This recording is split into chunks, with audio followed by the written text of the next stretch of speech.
This is Twitter, and in 2020, COVID-19 wasn't the only thing terrorizing the public. Twitter is investigating a mass hack, revealing more about how hackers were able to take over several high-profile accounts. To be a major and we have breaking news from Twitter. The company is dealing with a major hack. It started with a tweet, then another, and another. But they were deceived by their own heroes. No payouts, no communication, nothing. Only the screenshots were made. What the people didn't know is that there was a man behind the curtain pulling all the strings. He's extremely clever, greedy, and has no remorse. He will hack into all of these accounts and get away with millions.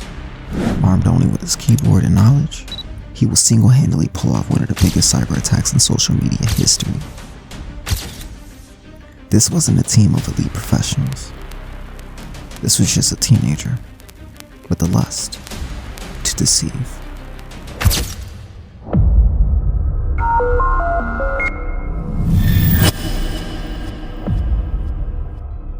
In 2020, the world was on lockdown. A pandemic left the world terrified. Protests filled the streets, and fear lived in the air.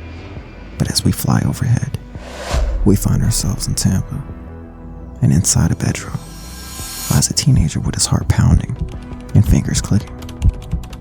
He will somehow manage to breach through the walls of the most secure social media platforms on the planet, and for a period of time, he will take the most rich, powerful, and most untouchable people in the world and turn them into pawns in his sinister game.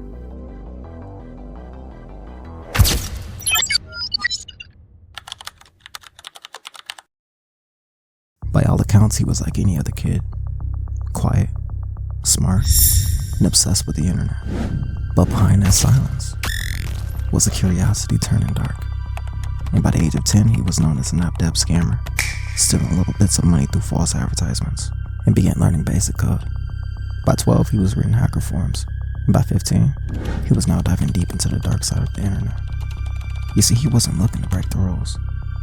He was looking to rewrite them, and he would eventually pull off a theft stealing nearly $1 million in crypto.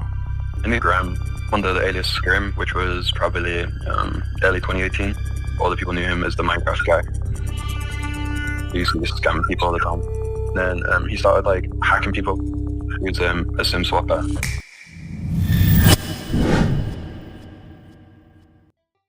So SIM swapping is when a hacker steals your phone number and pretends to be you. Now the SIM swapper needs to have a contact working with your mobile provider. They can either pay them or trick them into giving up the information. Once they have it, they can then log into your social media account, hit forgot password, choose to receive a text message, and from there just change the password. But the SIM swapper can do this with any account, not just social media. I immediately called up AT&T and they say, sorry sir, that's not your account. All my crypto accounts have been hacked. His name is Greg Bennett, and on the afternoon of April 15, 2019, he was unable to get into his email. His phone had no signal, and all his crypto accounts had been hacked. Now he was a tech investor, and he had a pretty good amount of crypto on his account. And the person behind this attack was Graham. And in total, he got away with 164 bitcoins, which was around $800,000 at the time. But adjusting for inflation, 164 bitcoins would equate to $19 million in 2025. But what would a teenager even do with all that money? Well, apparently, a lot.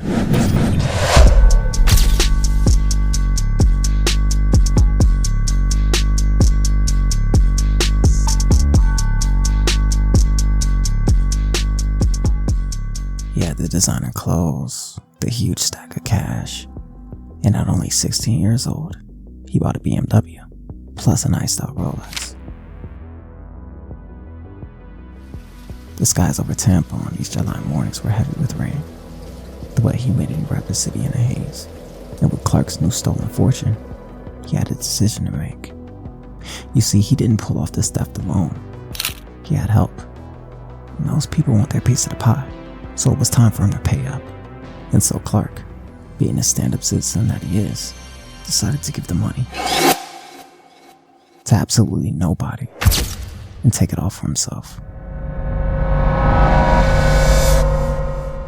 But I guess it's hard to hide when everybody knows your favorite spots. 2 people were shot, one of them dead after an apparent home invasion in Citrus Park. The other is in critical condition. It happened at the Seasons at West Chase apartment complex. Someone sent people to Graham's house to scare him or even rob him at one point.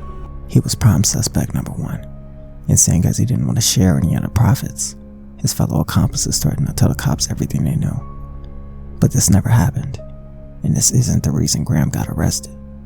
What actually happened was Graham was involved in a home invasion where one person ended up dead and another critically injured. When Graham was arrested, his home was searched. They seized $15,000 in cash and 400 Bitcoins. Now you gotta remember, Graham was pretty much a lifetime scammer. He used to have a YouTube channel called Open where he used to scam his subs, and on a game called Minecraft, he would scam fellow players. Now I don't know much of the game, but here's some clips. You get 0 views. I'm basically your fucking channel, dude. Might as well say Open makes MC vids. Come on now. They work together and they scam, like my gun capes. Like they sell my gun capes and it's a scam. I made 5K in the past month off of Minecraft. I know you're DDoSing. I didn't hit him off. You hit him off. It's not your first time DDoSing someone. I only believed it because of his YouTube channel because he has subs, but Open was with Feed. Feed is pretty much Open's scamming buddy. He says that he's looking for server trailers to upload. Do not work with this guy. He charges like $200 a trailer and then he doesn't even upload them. He just runs away with your money. Made a fake giveaway. Yeah, and you already admitted it was fake, so don't even try and play like it wasn't a fake giveaway. I just didn't give the shit to the winner. Exactly. And I don't care. That was Graham when he was just 12 years old. Now the case of Greg Bennett happened when he was 16. And all that money that he had in his house was probably all stolen. The Greg Bennett case is just the one we know of. And as for all the other potential cases, I guess we'll never know. But nonetheless, he eventually walked free. The role he played in the home invasion case was just too unclear, and there wasn't enough evidence to convict him. For what I can understand, it sounds like he was the getaway driver. But as soon as he heard the shots, he fled the scene. And the person that ended up dying was one of the home invaders. Out of all that money that was seized, Graham was only forced to pay back 100 Bitcoins, leaving him with 300 left. And the reason for this is because it's very hard to charge a minor on a federal level. Our office spoke with the prosecutors in California about the decision to have him pay restitution and basically not to criminally charge him as an adult. The law may need to be changed to allow the federal system to catch up with the reality that you have younger kids getting involved in online scams, crypto scams that really merit more serious prosecution and punishment, which federal law doesn't currently allow. So basically, all Graham got out of this is that he was pretty much invincible before he turned 18. And with this knowledge, he would do something crazy. Several tonight on what appears to be a major and breaking overnight news from Twitter. The company is dealing with a major hack. It was July 15th, 2020. Just a regular morning by most accounts. But what thousands of people didn't know is that soon they'd be under a massive cyber attack. And what they did next would play right into his hands. But how did a teenager gain access to all of these accounts in one day?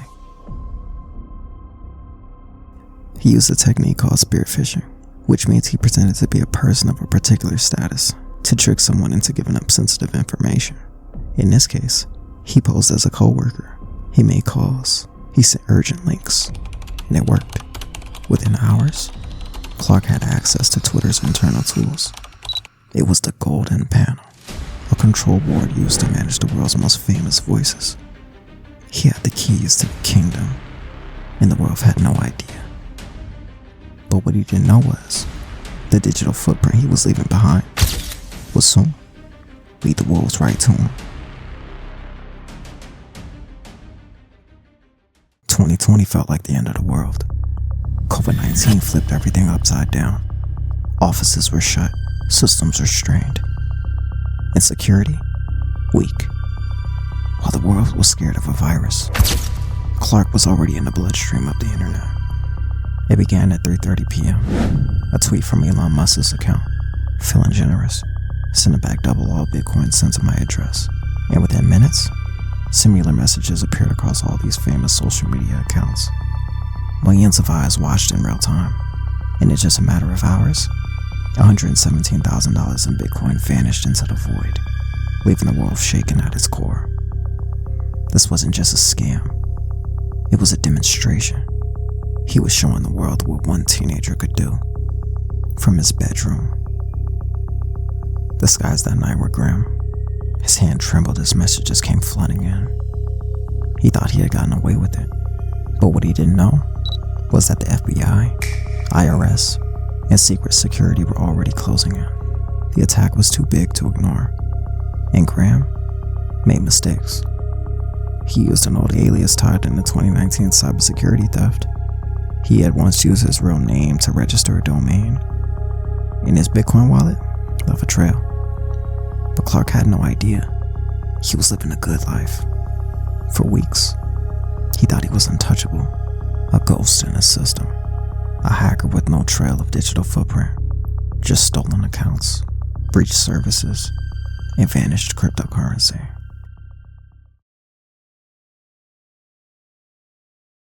The morning was eerily calm in Tampa. It didn't feel like a raid was going to be taking place, but there were cop cars everywhere, and he was completely surrounded. He didn't put up a fight. He thought he was the hunter, but in the end, he was the one being hunted. Clark was charged with 30 felony counts, including fraud, identity theft, and unauthorized access to computers.